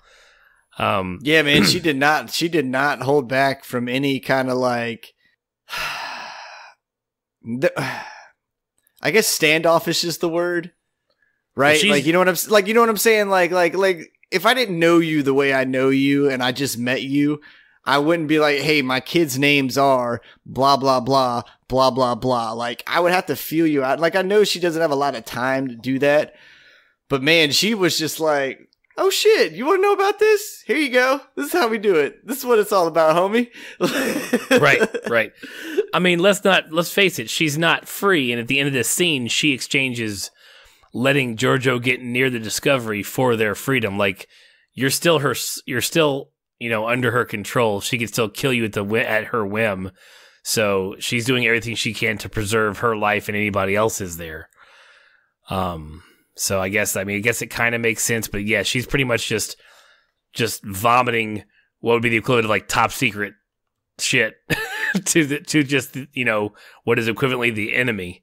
Yeah, and I guess maybe she's just like, well, we're just gonna get our way back, and then they're gonna stay there, and we're gonna stay here, and it really doesn't fucking matter what I say because we'll have the spore drive. True, and this is where part of my theory goes. I don't think that once Giorgio gets a hold of that ship, she's gonna let it go. I don't think the Discovery is how they're gonna get back to the Prime Universe, and I know that would make you very sad, Corey. Yeah, I just don't know why it would be called Star Trek Discovery and then you lose the ship Discovery. That ship's going to be there until the show dies. Well, we can only hope. But they're going to have to. I mean, we do know from the trailer they come out of. There's some sort of battle between the Emperor's palace ship and Discovery because somebody's shooting phasers at somebody flying around. So something happens next episode, but we don't know yet. Yeah, but those are just a couple quick jabs. They're like pow pow pow. They get their people, and then they're like peace out. We got the spore drive working again. Stamets fixed it. We're out. Right. Because they're gonna have to bring Lorca back. They are. Well, and that's another question that I did not mention to you before we started recording this, but I'll ask. I'll ask at the end. But I'll ask now. We'll answer it later. So if Lorca doesn't come back, and he stays in the Mirror Universe, who captains the Discovery? Saru. That would be the logical thing, but would that be the actual case for the show? Do you want to watch a show where Saru's the captain? Yeah, because it'll just be the captain. It'll just be Saru doing what he's doing now, and it'll be about Michael always. Right. Well, yeah. That could be the case. I don't know. It's always going to be about Michael. The ship's always going to be Discovery. There's just a couple key things, man, that this thing. I know you want it to be Tilly and shift to the whole Tilly universe, but that is not going to happen. And I almost guarantee that in our run of this series, unless they do some kind of fast forward tribute thing at the end where you get to see every character grow, we'll never see Tilly as Captain Tilly. Yeah, you're probably right. Well, there's not enough time. Yeah, unless they jump forward years. because it takes a while to climb that ladder. But that's what I'm saying. Like, like it was the only way we would see it. I feel like would be like if it was at an end of a show, and they're like, "And Tilly, class of 1998," da da da da da. True. Yeah. So yeah. Well, hey, we can dream. Damn it, I can dream. Damn it. But yeah, I don't know. Yeah, you need for what you want to happen, man. You need a whole new spin off of this show. I'll watch it. Don't think I wouldn't. Okay, so Saru's back at the brig with Laurel. He shows her an image of where Ash had escaped or gotten out of his restraints and like clawed himself up on his chest and stuff. And she still says she won't help. So, and I will give you credit, I will give Saru credit, and I understand why he could be okay as a captain, is that when he makes a decision, he doesn't hesitate. So he already had this whole thing set up, and like as soon as she said it, I'm not going to help you, he's like, energize, and she just beams his fucking ass right in there with him. He's like, you fucking deal with him then, because I'm not dealing with him anymore. Your problem. Wait for him to go crazy again. You did it. You can handle it. I'm not touching it anymore. Yep. He does say you have sealed this being's hellish fate. Human versus Klingon in one body. I thought that was a pretty cool line he said, depicting the whole human versus Klingon war that's happening on their, in their universe. And yeah, that was some Shakespearean shit, man. Yeah, was it from Shakespeare? Are you sure it was from Shakespeare? You want to tell me 18 No, times? No. I was saying it's no, I was saying it's I was Shane. I was saying the way it was written is Shakespearean-esque. Mm-hmm. Yeah. I'm not I don't know what I'm going for right here. No. Look, let's call it what it is. These writers for these episodes are really good. I feel there's just a few times where they've been led astray, just a hair. You know what I'm saying? Most of the time, it's some pretty damn good stuff, and it's like we said last week. It's borderline Game of Thrones style writing, where no word is just a throwaway. No single sentence it's a throwaway sentence. Nothing is said that shouldn't be said. Yeah, no, definitely. This show hits the feels and the what ifs and the oh my gods without saying anything. Right. Like just quick glimpses of shit. Even just pointing out how Burnham was the only one staring at the explosion, that's a I'll never see that. I'll never ever catch that. Yeah, I'll never catch that, and you even in a two episode pass through, you're like, yep, I totally fucking missed that too. So their shit in the directing is on point. I completely agree. If they're at a 99.8 minimum for me. They're killing it with the way they're writing. Very true. But I will say that some of the dumb shit that has happened with the writing, where you're just like, man, you're really glad there's a whole bunch of other shit that's fucking weighing this thing down over here, because that was bad. Right. Absolutely. There's a couple spots where you're like, oh man, come on, guys. So he beams he beams Ash in, and it's like, you take care of it. And then we are back to the brig, Brig C, actually, where Lorca's being held. Captain Maddox enters. He starts monologuing about his sister. Apparently his sister had something to do with Lorca. Lorca's playing like he doesn't know. He doesn't know who he's talking about. He brings in who is apparently a member of his overthrow crew, people, the people that was on Lorca's side. Lorca was like, hey, chin up, soldier. He's like, oh, every time they asked me if you were dead, I'd tell them you were alive only because I wanted to believe, and now I know I was right. Which was, it was cool. The prisoner was, interested. The prisoner was like, you could tell how strong Lorca's influence had been on this group that had tried to overthrow the Emperor. But then Captain Maddox brings out the hypo spray that has DNA from a Comtaxin parasite on Tanada 7. I wrote that down too, because I had closed captions on it. None of that shit meant anything to me. It's not like I've heard of him before on Star Trek, but what it really is the fucking hypo spray from hell. Because this is the part that bothered me. So here is where something really threw me off. And let me try to set this up so it makes sense just in people's ears. You have Lorca, who to everybody in the room he is in, they think he's just normal old Lorca from the mirror universe, from their universe. You have Captain Maddox who's wanting him, just say my sister's name, tell me who she is, and I'll spare this man. Like, tell me that you remember her name at least, because you were involved with her. So nobody in that room thinks that Lorca is from the Prime universe. Nobody in the room has any reason to believe that Lorca doesn't know the girl that he's talking about. We as audience members, if we have not been convinced that Lorca's from the mirror universe, we're like, he doesn't know her name. Like, he can't help this man. Oh God, he's in an impossible situation. But that's not the case, which we learn later on in the episode. But the way that Jason Isaacs is playing it, the emotion he's showing on his face isn't like, I'm not going to tell you. The emotion he's playing on his face is, I don't know who you're talking about. And that emotion is not for the people in that room. That emotion he's showing is for the audience watching it.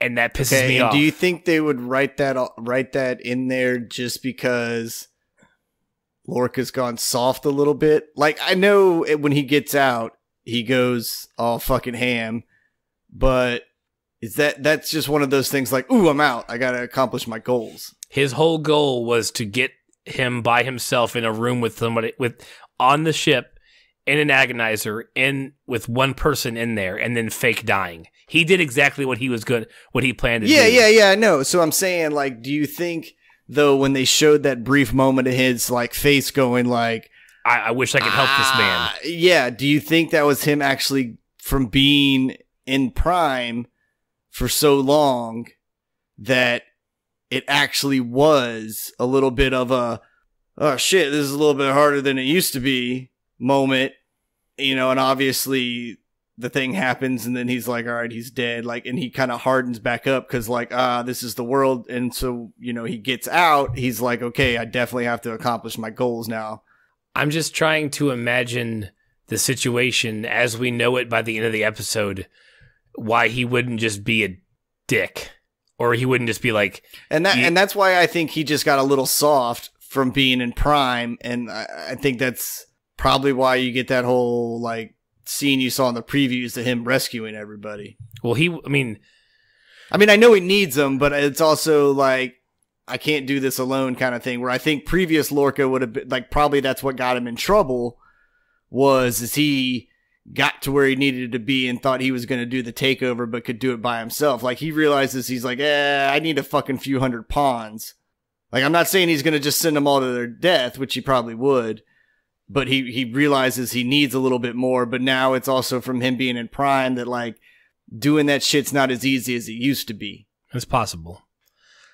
I just don't see what him holding back the girl's name, or him not just being, if you never had any attention, because it's very blatant at the very end that he knows who it is. And other than it being like a cool, like Terminator style line, like at the end, what's the point of waiting till then to tell him? What's the point of, that he's going to kill that guy anyways, more than likely.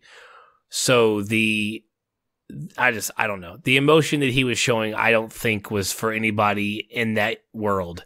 It was for the audience, and I think that was a mistake on their part. He did. Yeah, I definitely see it from your point of view too. I'm just trying to think of a reason why he might have done that.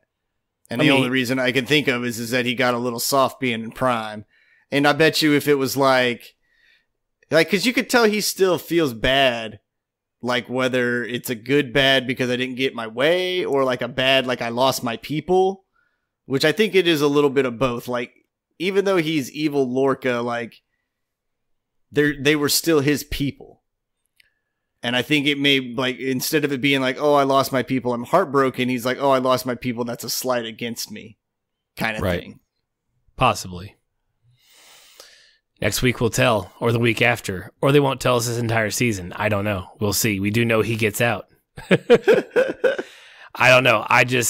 We'll see. I don't know what they're going with here, and I hope there's a better explanation for it that comes to light more as time goes on, because right now what it looked like just looked a little sloppy to me. That's all. the scene had its desired effect, but it would be that would be the face that here's what it is. Like, okay, that would be a face that a Prime Lorca would make. If Lorca was from the Prime universe and he was dropped here playing a badass mirror Lorca, that would be the face of a Prime Lorca. And the only reason to show me a Prime Lorca face is if you were still trying to convince me, the viewer, that he's Prime Lorca, he's Prime. Don't learn our twist yet. That's kind of what I'm going for. Yeah, no, I mean, I totally get what you're saying. Like, I understand what you're saying. I'm just saying I think that we're going to end up seeing a little bit more Lorca being a little softer. I think something else is going to happen, and like it's just because the Prime universe got to him a little bit. Maybe they'll get to him enough. They'll send him back over. He'll hang out. He'll stay on the ship. He won't stay in the mirror universe. Could be a way they could be their prisoner forever. Right. So, okay, moving on from my gripes and moans, because I don't know. We'll see. We're back in sick bay, and before we left Laurel and Saru in the brig, she had mentioned that she can undo what's been done, but she has to do it by her own hands. So now we're in sick bay. Laurel has laser fingers on, and she's treating Tyler. When the procedure starts with the laser fingers, he's still speaking Klingon. As she's zapping his brain, he reverts to English. And then you get like a 1980s montage of like all the times that Laurel and Vogue were together. Like they almost could have, like, I'm sure there could be like some like 80s, like that's literally an 80s montage from like a sitcom or something where like you see the flashback of that character through all the seasons, and then it's the end. Yeah. I mean, if someone hasn't done on YouTube, God, do it now and then tweet me at the link. I want to see it. But it was just like, oh, there we are with Takuvma when we first met in Late Eye, and then there's when you were drawing in the 3D thing with the ship, and we talked, and then this, that, and then where I tortured you and turned your body into a human and all that other shit. So yeah, I mean, it was just, it was, so we get this little flashback, and then she does the Klingon death howl, which to us, the viewer, tells us that Vogue is dead. The way this show is going, sometimes I'm like, is he? Is it really gone? Or is she just fooling us, fooling the people on the ship, fooling the people watching the show? I don't know. So what do you think? You think Vogue is dead? Yeah, because I think she said like he sacrificed his body, his mind, like basically his soul for this. And the fact that Tyler was in there still fighting, and he's basically a human body now. Right. Like it's not like he can never go back. Correct. I mean, you could probably write it in some way that he could, but so I think she killed him, on purpose. And that was her doing that to end his suffering, because that was the only way to end it. See, I thought Vogue had a pretty good handle on things. You know what I mean? Like if they weren't captured and on a ship, he would just be human Vogue running around being all Vogue. So yeah, but I mean, he can't, when he's in human form, he can't really be Vogue, because that was the whole point, him being a human to gather intel and to get what he needed, and then once he left would be like, all right, peace out, bitches, I'm Vogue.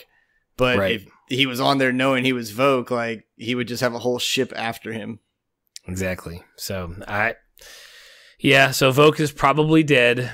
We know that at least Prime Vogue is dead. Like we said, Mirror Vogue is still out there and kicking. So if this actor's going to do double duty, they could always bring him back over to the Prime universe and set the Klingon, be the torch that sets the Klingons on the right direction. So we'll see. So now we pick back up with Stamets and Culber, sitting in their room. They're still talking.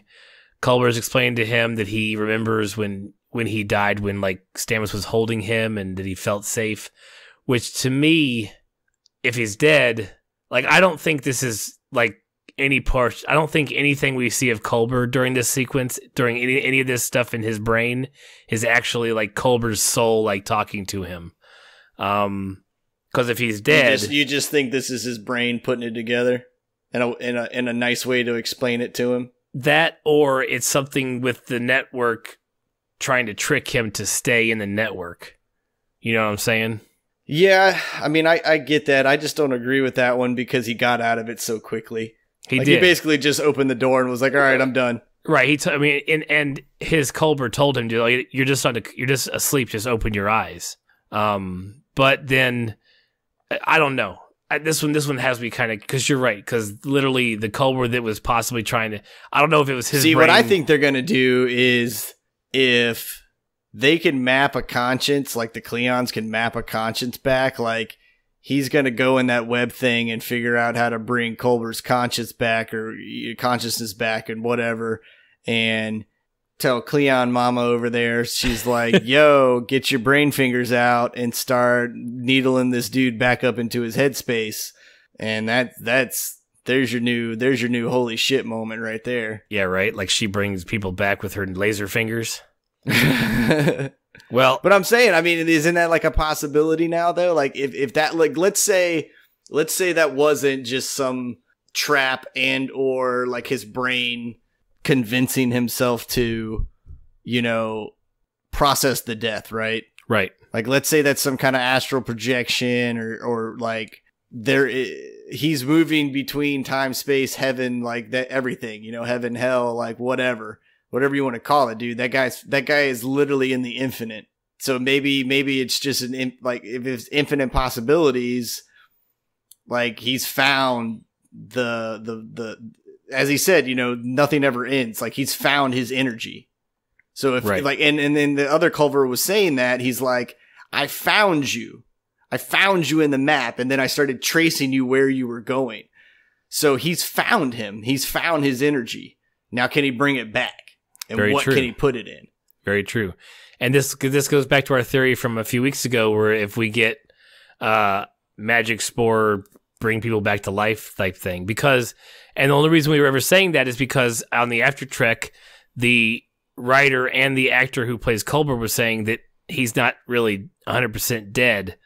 And I want to believe they're going to bring him back in some way, because if not, and he is truly dead, and then you have a producer, or excuse me, a writer and an actor lying to me on television, telling me, no, he's going to come back. Like, he's not. Why would we do away with this character, with this couple, and making this big giant statement about the LGBTQ portion of it and the fact that it's the first gay couple in Star Trek that we've seen, and so on and so forth. Don't tell me lies during interviews. Just tell me you can't talk about it. So if he truly is dead, that's going to be another one of my problems, is like, now you can't believe anything that the writers are ever telling you. Well, what if he truly is dead? All right, but Stamets has found his energy, so he just goes into the spore field when he wants to chill with him. Correct. And I have not put that out of my brain as an idea of when they were saying he's not completely dead. So, like, anytime he's in the fort, anytime he's hooked in, he can talk to Culber and just go see him whenever he wants to. I have not put that out of my brain yet. Yeah, and Culver ended up being like his like Simon in Quantum Leap, man. He'll always help him through his shit, Wow. Yeah. Throw back that reference. I know there's a bunch of, I know we do have some younger teenage to early 20 listeners, because I see the stats on the analytics. Feel free to push pause and Google Quantum Leap just for a second. And if you're a Star Trek fan and an Enterprise fan, then Jonathan Archer will line right up there with you. Yeah, there you go. Yeah, so bringing it back. I knew I was pulling from the right cards there. Showing your age, man. You old bastard. All right, so Culber tells him, you're just asleep. Just open your eyes. And so both Stamets, like we said before, both Stamets wake up. You get Mirror Stamets wakes up and goes, oh shit, he actually did it. And then you get other Stamets who wakes up and Tilly's there just tending to her patient, just walking around, and she's like, oh my, he's back. And he's leaving. Like, he just like... Yeah. I like how she describes his actions. Right. And it's, oh man, it was rough, because she's like, do you know how long you've been out? He goes, I know about you, but you need to come with me right now. And I was like, that's rough. And like, they go in and they go into engineering, and they go to the spore harvest area, and they're all dead. All the spores, their whole supply is gone. Yeah, and I thought in the whatever the hell that thing's called, the trailer for the next episode, that he was in there with some kind of like magic wand thing spraying him. Now it could have just been him walking through it and I mistaked like a faint glow in something as him doing something, but I could have swore he was in there like fixing it. Yeah. I'm trying to think back. It may have been a tricorder where he was just taking readings, but he could have been trying to. I mean, I'm sure there's no point in not trying to fix it, but you know, we're gonna have to find spores somewhere else if we're gonna use the spore drive to get out of here. Which probably goes back to the fact that they don't know the coordinates they jumped to, and they're gonna have to get those coordinates from Lorca before they get back. That's what they're gonna have to do. Is they're gonna have to either align themselves with the Emperor to get Lorca, or they're going to have to bring him, because I think once he gets his crew, like we see in the trailer, he's not going to give two shits about anybody on the Discovery at all, which we shouldn't. They're not his. So they have to get him to at least get those coordinates to jump back to where they did, where they left in the first place. Yeah, what do you think up with that weird love thing going on with him and Michael? I mean, we know the mirrors were into each other.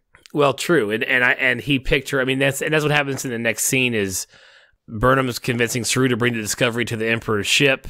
This is where I don't know if Saru's going to be the captain if Lorca leaves, just because he cracks to everything Burnham tells him like right away. So he's like, I guess I'm coming with the ship then. Let's go. Well, so you had Michael and Lorca in the mirror universe, who Lorca was apparently in love with her, or they were getting it on, or something. Like I don't know if the Empress really clarified what.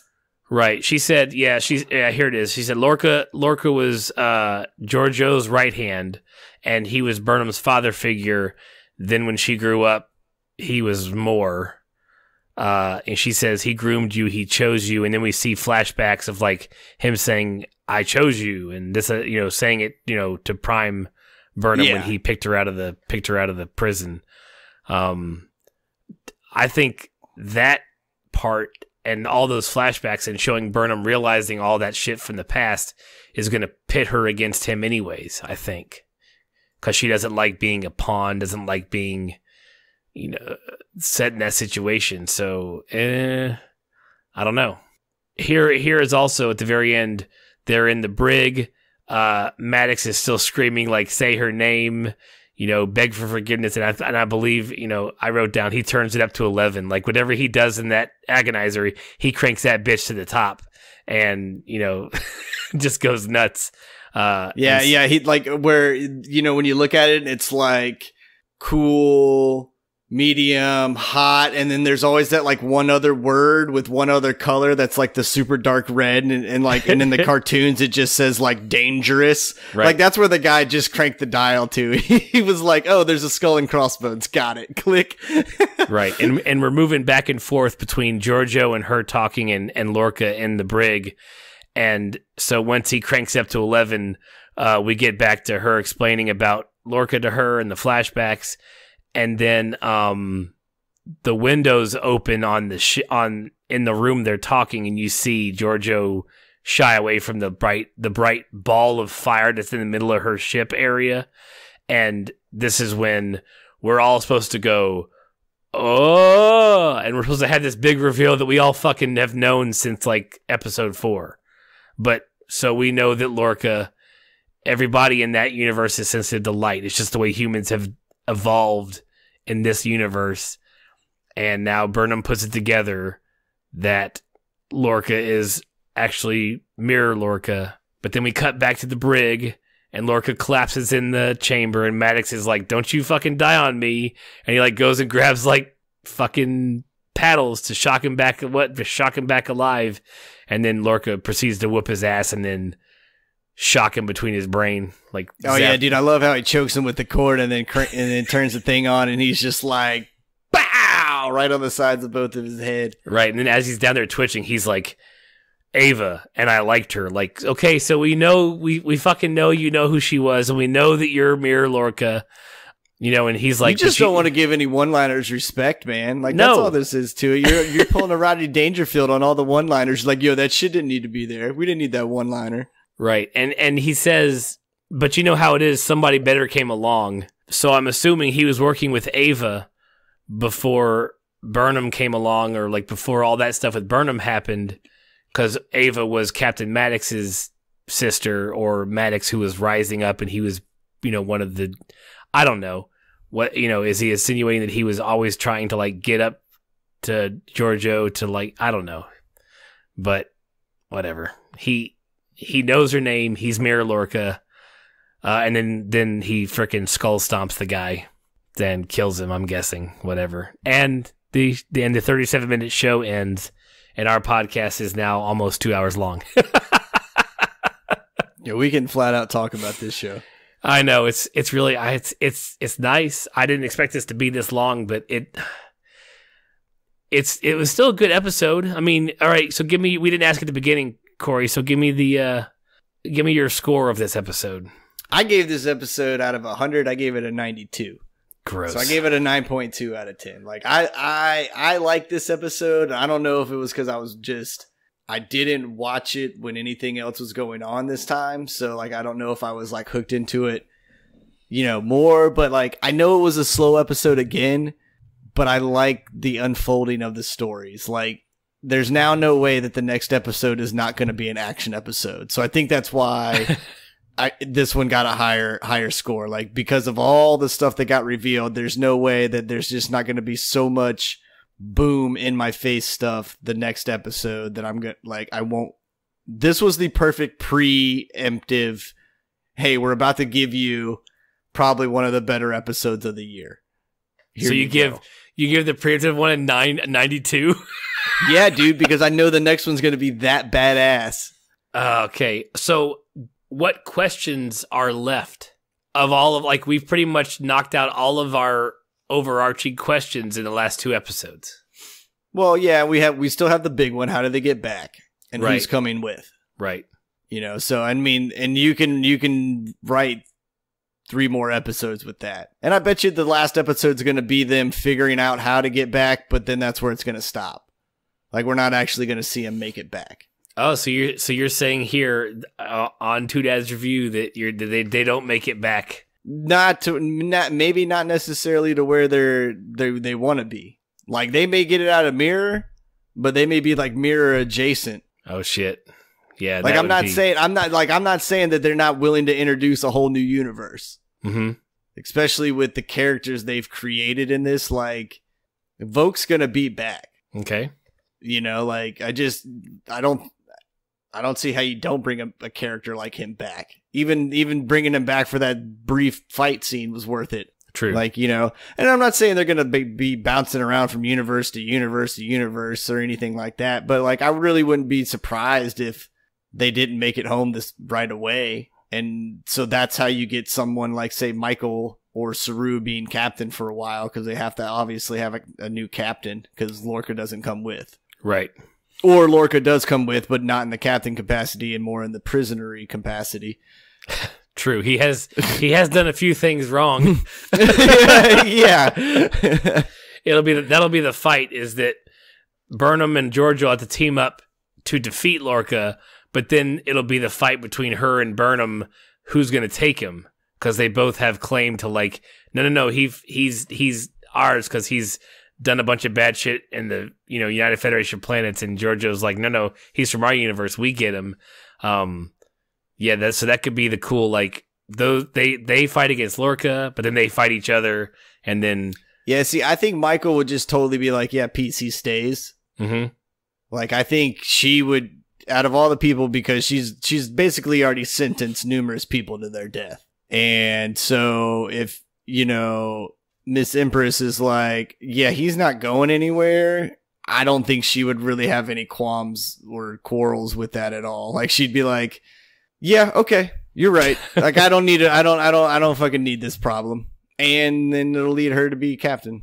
So have you thought that, other than, actually, Burnham is the only one who knows Lorca is from the Mirror Universe, does bringing him back to Discovery in the capacity of a captain, knowing his secret, but keeping herself out of jail, is that a possibility where she keeps that secret? She's going to have to keep enough, like, I don't know, I ate some of your kin from Saru, so it's not just adding one more to the list. Yeah, but she wouldn't let him ever sit in the captain's seat, knowing that like full well he'll put that whole crew in danger to get what he wants. Well, what if he is just a figurehead and she's like, look, if I hadn't turned on Giorgio and revolted, I would be a captain now. I run the show from behind the scenes. You were just a figurehead and you report to me. That kind of, I don't know. That's a lot of fun. That seems like a lot of, I don't know. That's not going to happen, but yeah, that's fan fiction, man. I know it really is. I think that's where we're going with that. It's fan fiction. Half what we talk about in this thing is fan fiction. Well, yeah, but most of it's been right, so really it's not. Well, okay, good point. I'll give you that one.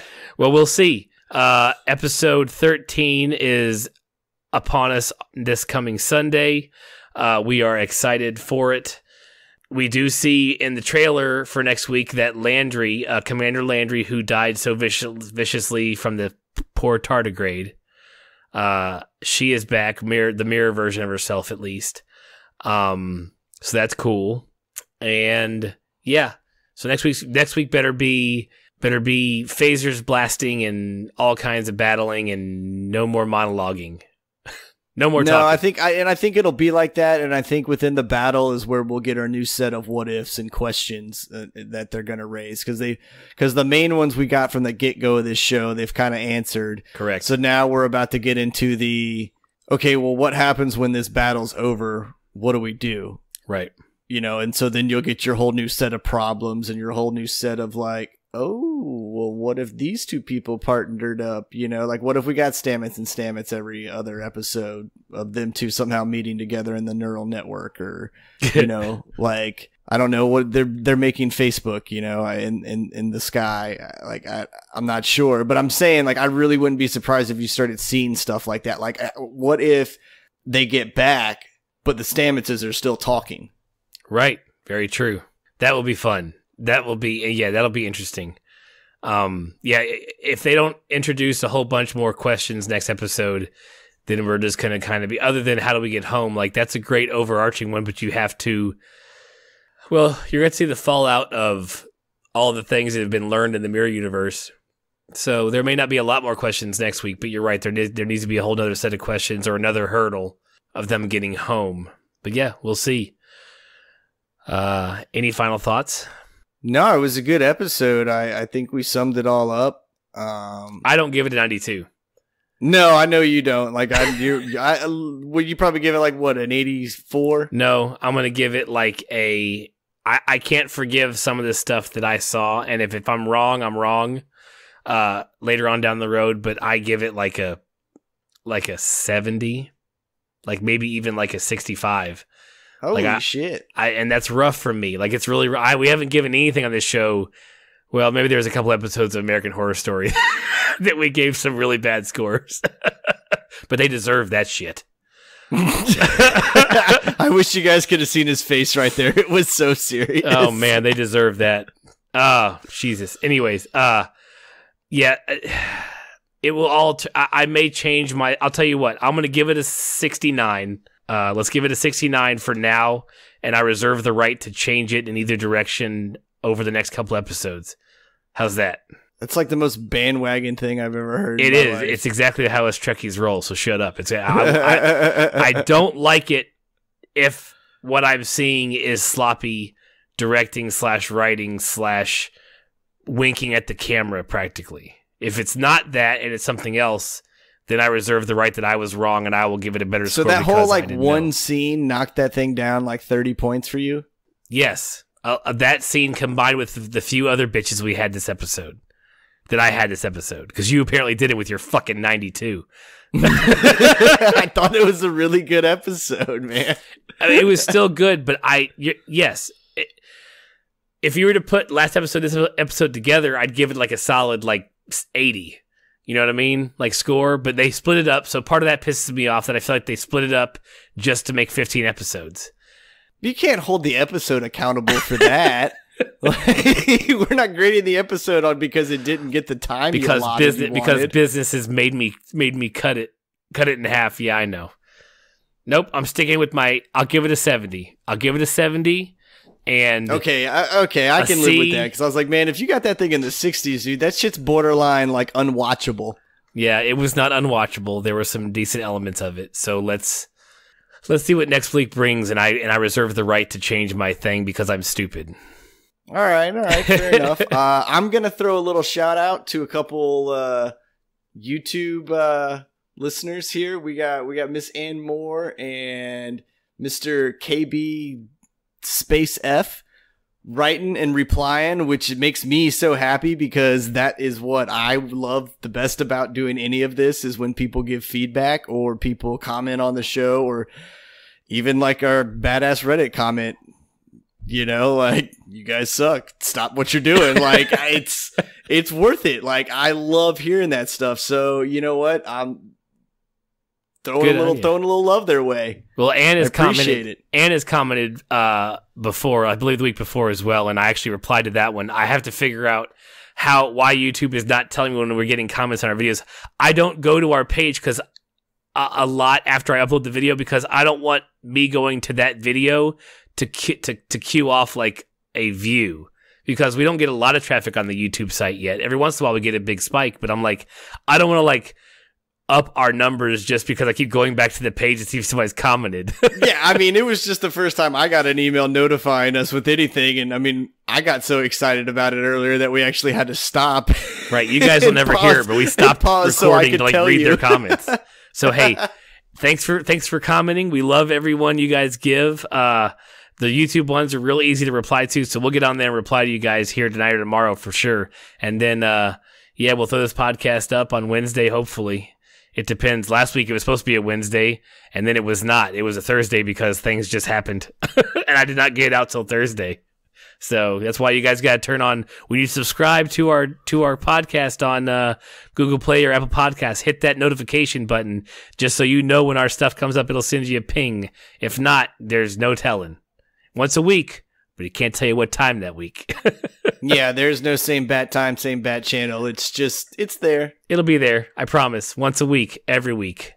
So, but as always, we thank you guys from the bottom of our hearts. We love that everyone that shows up week in and week out to listen to our podcast. Anybody who has just found us first this week, we like to talk a lot. So buckle up. This is how long they mostly are, no matter what show we're watching. We have a few short ones, but they are few and far between. We kind of get off on tangents. So welcome to the Two Dads Review podcast. And for all those regular listeners, as always, thanks for hanging on this long. Don't forget to head over to all the places you can find us. Don't forget to check out the t-shirt we made on Teespring, and visit the Patreon if you want to, throw a little cheddar our way. We'll give you a shout.